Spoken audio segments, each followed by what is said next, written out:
81वां अध्याय सुदामा जी को ऐश्वर्य की प्राप्ति। श्री सुखदेव जी कहते हैं, प्रिय परीक्षित, भगवान श्री कृष्ण सबके मन की बात जानते हैं। वे ब्राह्मणों के परम भक्त, उनके क्लेशों के नाशक तथा संतों के एकमात्र आश्रय हैं। वे पूर्वक प्रकार से उन ब्राह्मण देवता के साथ बहुत देर तक बातचीत करते रहे। अब मैं अपने प्यारे सखा उन ब्राह्मण से तनिक मुस्कुराकर विनोद करते हुए बोले। उस समय भगवान श्री कृष्ण उन ब्राह्मण देवता की ओर प्रेम भरी दृष्टि से देख रहे थे। भगवान श्री कृष्ण ने कहा, ब्राह्मण, आप अपने घर से मेरे लिए क्या उपहार लाए हैं? मेरे प्रेमी भक्त जब प्रेम से थोड़ी सी वस्तु भी मुझे अर्पण करते हैं तो वह मेरे लिए बहुत हो जाती है, परंतु मेरे अभक्त यदि बहुत सी सामग्री भी मुझे भेंट करते हैं तो उससे मैं संतुष्ट नहीं होता। जो पुरुष प्रेम भक्ति से फल फूल अथवा पत्ता पानी में से कोई भी वस्तु मुझे समर्पित करता है तो मैं उस शुद्ध चित्त भक्त का वह प्रेमोपहार केवल स्वीकार ही नहीं करता बल्कि तुरंत भोग लगा लेता हूँ। परीक्षित, भगवान श्री कृष्ण के ऐसा कहने पर भी उन ब्राह्मण देवता ने लज्जावश उन लक्ष्मीपति को वे 4 मुट्ठी चिवड़े नहीं दिए। उन्होंने संकोच से अपना मुंह नीचे कर लिया था। परीक्षित, भगवान श्री कृष्ण समस्त प्राणियों के हृदय का एक एक संकल्प और उनका अभाव भी जानते हैं। उन्होंने ब्राह्मण के आने का कारण, उनके हृदय की बात जान ली। अब वे विचार करने लगे कि एक तो यह मेरा प्यारा सखा है, दूसरे इसने पहले कभी लक्ष्मी की कामना से मेरा भजन नहीं किया है। इस समय यह अपनी पतिव्रता पत्नी को प्रसन्न करने के लिए उसी के आग्रह से यहाँ आया है। अब मैं इसे ऐसी संपत्ति दूंगा जो देवताओं के लिए भी अत्यंत दुर्लभ है। भगवान श्री कृष्ण ने ऐसा विचार करके उनके वस्त्र में से चीथड़े की एक पोटली में बंधा हुआ चिवड़ा, यह क्या है, ऐसा कहकर स्वयं ही छीन लिया और बड़े आदर से कहने लगे, प्यारे मित्र, यह तो तुम मेरे लिए अत्यंत प्रिय भेंट ले आए हो। ये चिवड़े न केवल मुझे बल्कि सारे संसार को तृप्त करने के लिए पर्याप्त हैं।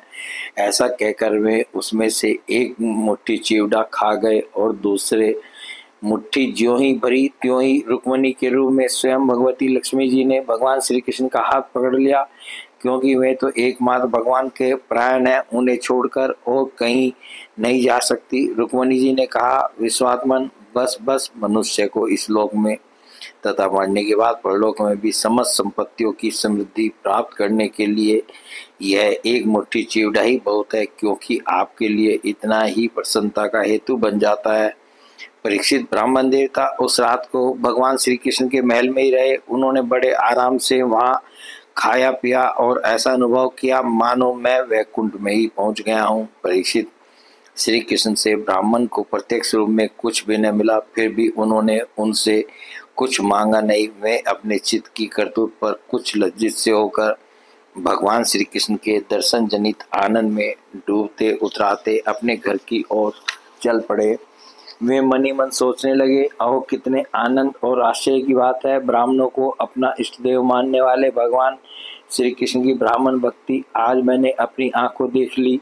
धन्य है जिनके वक्षस्थल पर स्वयं लक्ष्मी जी सदा विराजमान रहती हैं। उन्होंने मुझ अत्यंत दरिद्र को अपने हृदय से लगा लिया। कहाँ तो मैं अत्यंत पापी और दरिद्र, और कहाँ लक्ष्मी के एकमात्र आश्रय भगवान श्री कृष्ण, परंतु उन्होंने यह ब्राह्मण है ऐसा समझकर मुझे अपनी भुजाओं में भरकर हृदय से लगा लिया। इतना ही नहीं, उन्होंने मुझे उस पलंग पर सुलाया जिस पर उनकी प्राण प्रिया रुक्मणी जी शयन करती हैं, मानो मैं उनका सगा भाई हूँ। कहाँ तक कहूँ, मैं थका हुआ था, इसलिए स्वयं उनकी पटरानी रुक्मणी जी ने अपने हाथों चंवर डुलाकर मेरी सेवा की। ओह, देवताओं के आराध्य देव होकर भी ब्राह्मणों को अपना इष्ट देव मानने वाले प्रभु ने पांव दबाकर अपने हाथों खिला पिलाकर मेरी अत्यंत सेवा शुश्रूषा की और देवता के समान मेरी पूजा की। स्वर्ग, मोक्ष, पृथ्वी और रसातल की संपत्ति तथा समस्त योग सिद्धियों की प्राप्ति का मूल उनके चरणों की पूजा ही है। फिर भी परम दयालु श्री कृष्ण ने यह सोचकर मुझे थोड़ा सा भी धन नहीं दिया कि कहीं यह शूद्र धन पाकर बिल्कुल मतवाला न हो जाए और मुझे न भूल बैठे। इस प्रकार मन ही मन विचार करते करते ब्राह्मण देवता अपने घर के पास पहुंच गए। वे वहां क्या देखते हैं कि सब का सब स्थान सूर्य, अग्नि और चंद्रमा के समान तेजस्वी रत्न निर्मित महलों से घिरा हुआ है। ठोर ठोर चित्र विचित्र उपवन और उद्यान बने हुए हैं तथा उनमें झुंड के झुंड रंग बिरंगे पक्षी कलरव कर रहे हैं। सरोवरों में कुमुदिनी तथा श्वेत, नील और सौगंधिक भांति भांति के कमल खिले हुए हैं। सुंदर सुंदर स्त्री पुरुष बन ठन कर इधर उधर विचर रहे हैं। उस स्थान को देखकर ब्राह्मण देवता सोचने लगे, मैं यह क्या देख रहा हूँ? यह किसका स्थान है? यदि यह वही स्थान है जहाँ मैं रहता था तो यह ऐसा कैसे हो गया? इस प्रकार वे सोच ही रहे थे कि देवताओं के सम्मान सुंदर सुंदर स्त्री पुरुष गाजे बाजे के साथ मंगल गीत गाते हुए उस महाभाग्यवान ब्राह्मण की अगवानी करने के लिए आए। पतिदेव का शुभागमन सुनकर ब्राह्मणी को अपार आनंद हुआ और वह हड़बड़ाकर जल्दी जल्दी घर से निकल आई। वह ऐसी मालूम होती थी मानो मूर्तिमती लक्ष्मी जी ही कमल वन से पधारी हो। पतिदेव को देखते ही पतिव्रता पत्नी के नेत्रों में प्रेम और उत्कंठा के आवेग से आंसू छलक आए। उसने अपने नेत्र बंद कर लिए। ब्राह्मणी ने बड़े प्रेम भाव से उन्हें नमस्कार किया और मनी मन आलिंगन भी। प्रिय परीक्षित, ब्राह्मण पत्नी सोने का हार पहनी हुई दासियों के बीच में विमान स्थित देवांगना के समान अत्यंत शोभायमान एवं देदीप्यमान हो रही थी। उसे इस रूप में देखकर वे विस्मित हो गए। उन्होंने अपनी पत्नी के साथ बड़े प्रेम से अपने महल में प्रवेश किया। उनका महल क्या था, मानो देवराज इंद्र का निवास स्थान।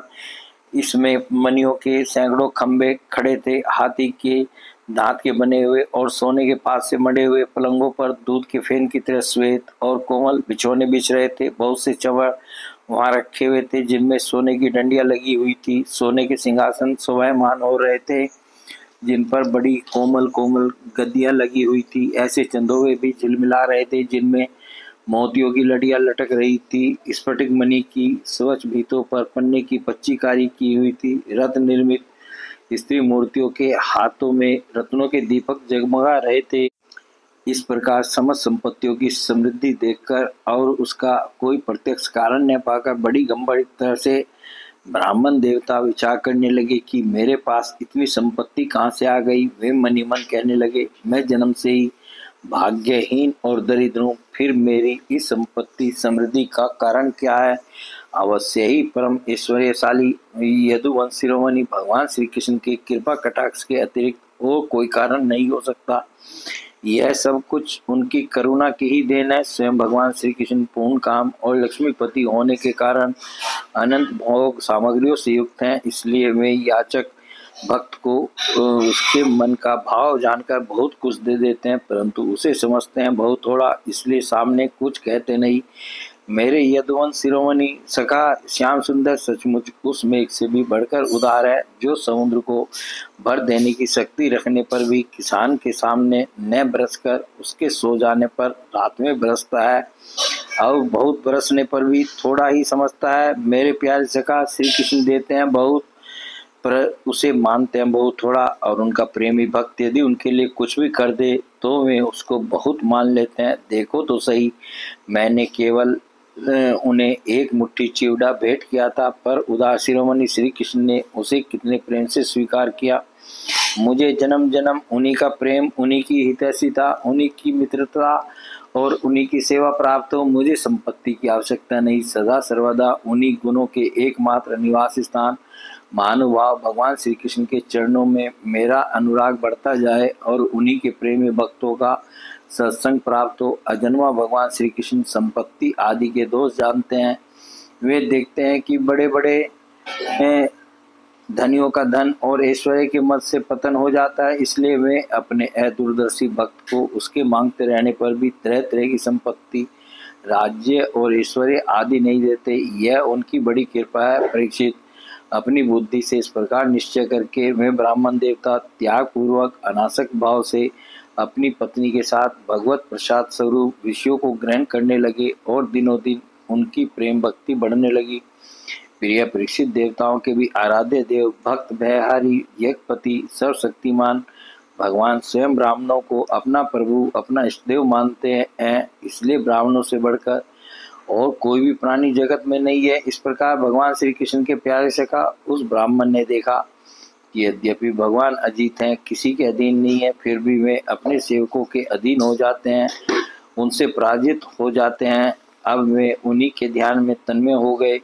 ध्यान के आवेश से उनकी अविद्या की गांठ कट गई और उन्होंने थोड़े ही समय में भगवान का धाम, जो कि संतों का एकमात्र आश्रय है, प्राप्त किया। परीक्षित, ब्राह्मणों को अपना इष्ट देव मानने वाले भगवान श्री कृष्ण की इस ब्राह्मण भक्ति को जो सुनता है, उसे भगवान के चरणों में प्रेम भाव प्राप्त हो जाता है और वह क्रम बंधन से मुक्त हो जाता है। बोले भगवान श्री कृष्ण की जय।